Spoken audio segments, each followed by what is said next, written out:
Bueno, en primer lugar habría que decir que el telón de fondo de la coyuntura actual, o sea, la temática es la coyuntura actual, nacional e internacional.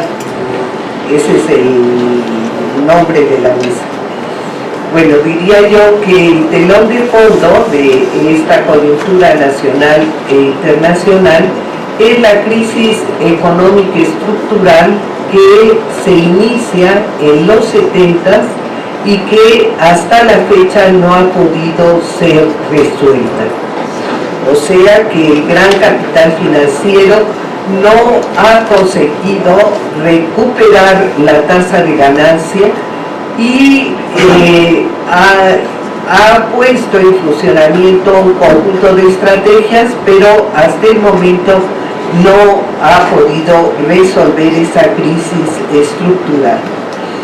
Entre las tendencias importantes, solo se puede abordar muy brevemente en la coyuntura internacional.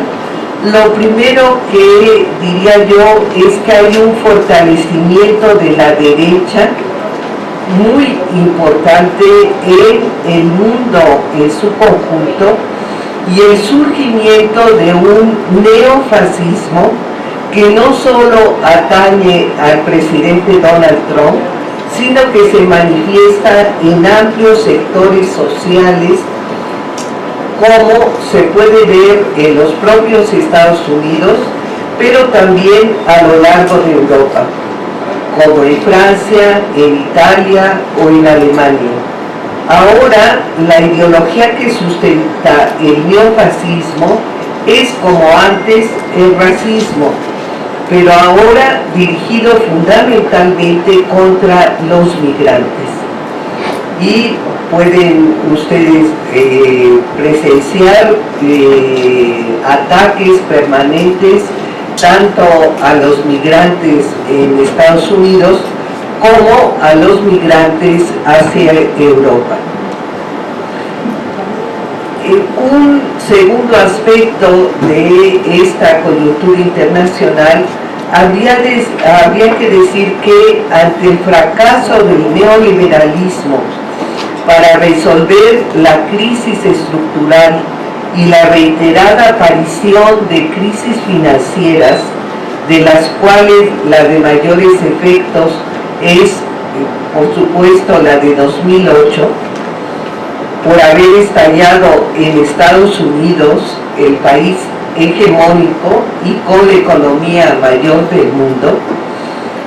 Este fracaso del neoliberalismo para resolver la crisis ha dado lugar a que empiece a manifestarse la voluntad de alejarse del neoliberalismo y, al contrario, impulsar políticas proteccionistas.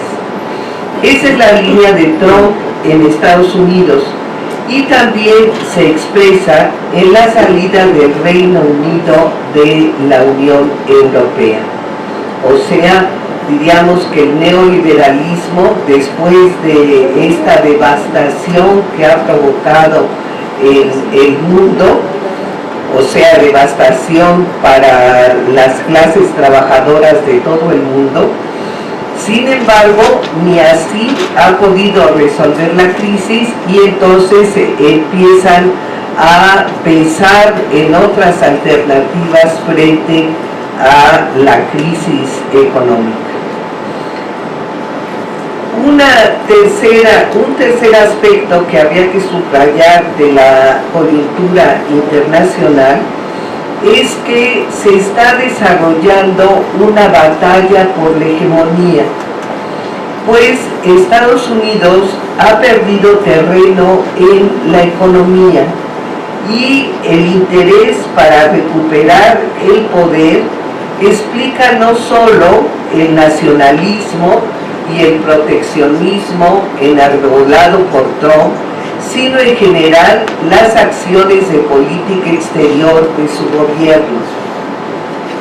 Un cuarto aspecto de la coyuntura internacional es que esa batalla por la hegemonía ha llevado a la guerra comercial emprendida entre Estados Unidos y China. Y finalmente, un quinto aspecto de esta coyuntura internacional es que, aunque es casi imposible pensar en que pueda darse una tercera guerra mundial de las mismas características de la segunda o la primera guerra mundial que vivió el mundo, sin embargo, este enfrentamiento y esta batalla por hegemonía y la persistencia de la crisis y de que no tienen alternativa el capital real para resolver la crisis económica, vuelve a plantear el peligro de una guerra mundial, aunque tenga distintas características que la segunda o la primera. Y efectivamente, digamos que no puede ser igual, porque hoy la capacidad de las armas nucleares pues pone en peligro al mundo en su conjunto, y por lo tanto digamos que hay cierto cuidado, aunque con un sociópata en el gobierno de Estados Unidos, bueno, también puede en algún momento estallar esa misma posibilidad. Pero en general diríamos que esta tercera guerra mundial tendrá que tener características diferentes, no precisamente un enfrentamiento como el que hubo en los años 40, pero sí hay ya un peligro de guerra como no lo habíamos tenido antes. En lo que atañe a la coyuntura actual de México, diríamos que efectivamente el gobierno entrante va a recibir un país en ruinas. En primer lugar, por el Telecán, efectivamente, que ha devastado la planta productiva mexicana, pero además por las reformas estructurales, de las cuales las más graves, por supuesto, son la laboral, la educativa y la energética. Además, porque hay una desigualdad extrema en el país por la caída de los salarios y las reformas a favor de un reducido sector de la burguesía nacional y extranjera.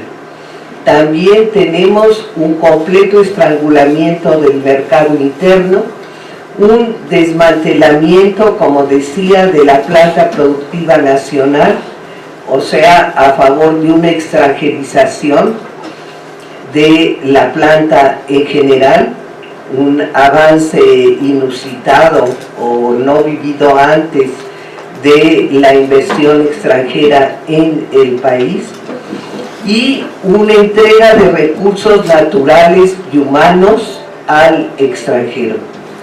También entre los problemas que enfrenta el nuevo gobierno está una deuda verdaderamente estratosférica que suma, apenas en mayo, no tengo de este mes, pero en mayo representaba la deuda interna 6 billones, o sea, millones de millones, 799.644 millones.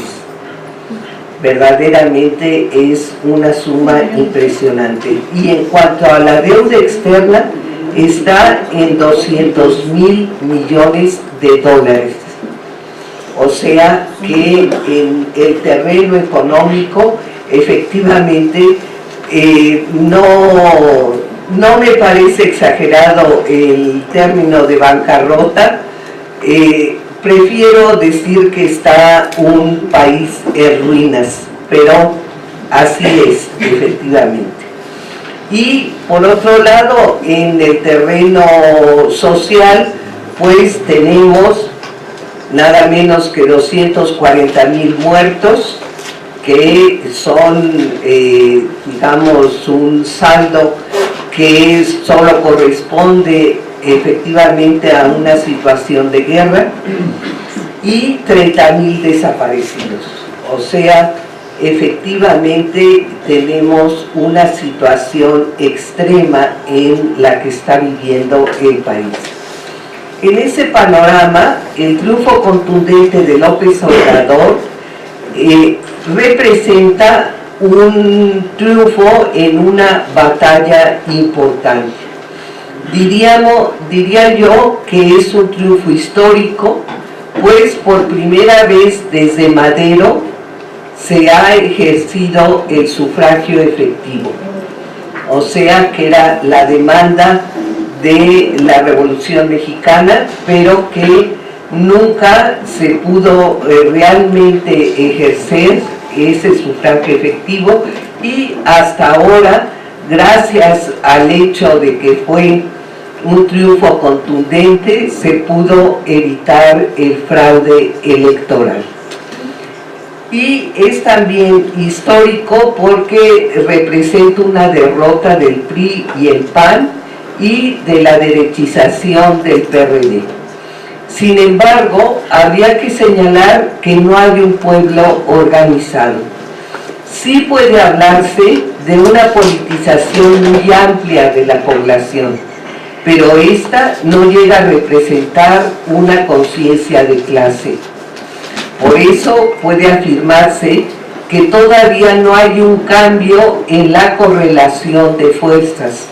Los grandes empresarios no han perdido poder, y sobre todo la hegemonía sigue estando en el gran capital financiero internacional, autor, que es el verdadero autor, como ustedes saben, de las reformas estructurales. De esta correlación de fuerzas se deriva el mayor peligro que enfrentamos ahora, que es la aplicación de la estrategia de los golpes blandos, que ha llevado adelante el gran capital financiero internacional, pero comandado por Estados Unidos, fundamentalmente en América Latina. Y estos golpes blandos empiezan con campañas mediáticas de críticas que, por ejemplo, ya empezó en contra de López Obrador con que no cumple sus promesas o que no va a cumplirlas, esta estrategia de los golpes blandos continúa con una desestabilización económica, tanto por el acaparamiento de productos como por la fuga de capitales. Y si puede, digamos, ya avanzado este proceso, pues entonces recurren a las acusaciones judiciales. Así ha sucedido en Argentina, así ha sucedido en Brasil, etcétera, en otros países. En este sentido, yo veo dos aspectos de riesgo, uno, que desde la izquierda se contribuya a las campañas de desprestigio, y otro peligro, desde mi punto de vista también, es el proyecto de revocación del mandato, que puede ser aprovechado por las fuerzas de la derecha.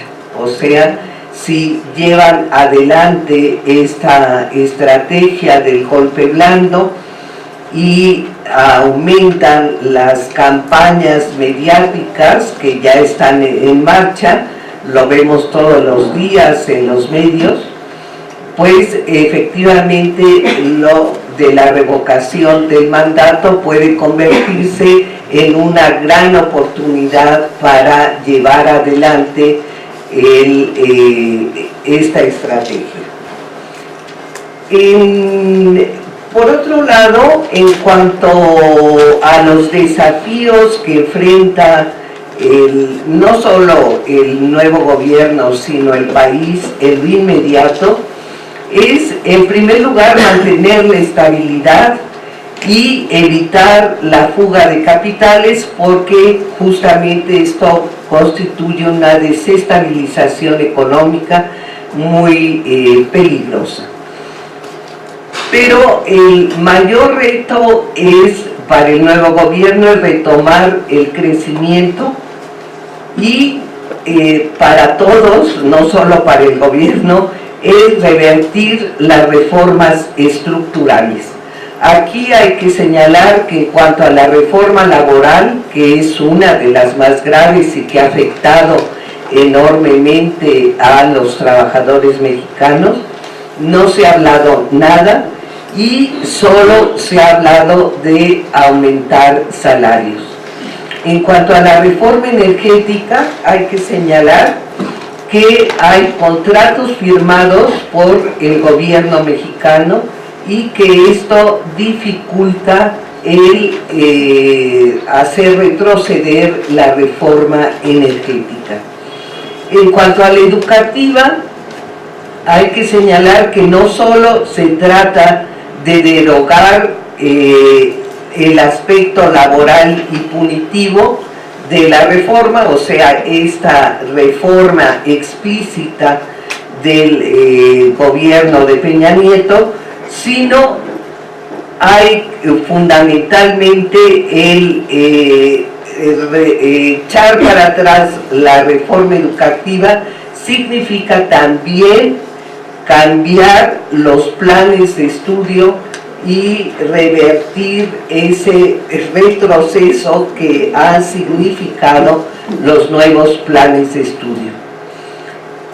Sin embargo, diría yo que revertir el desastre del neoliberalismo es una tarea gigantesca que no puede descansar solo en el gobierno de López Obrador. La izquierda social tiene que cumplir un papel fundamental. Solo con la movilización de masas puede avanzarse en esa transformación fundamental.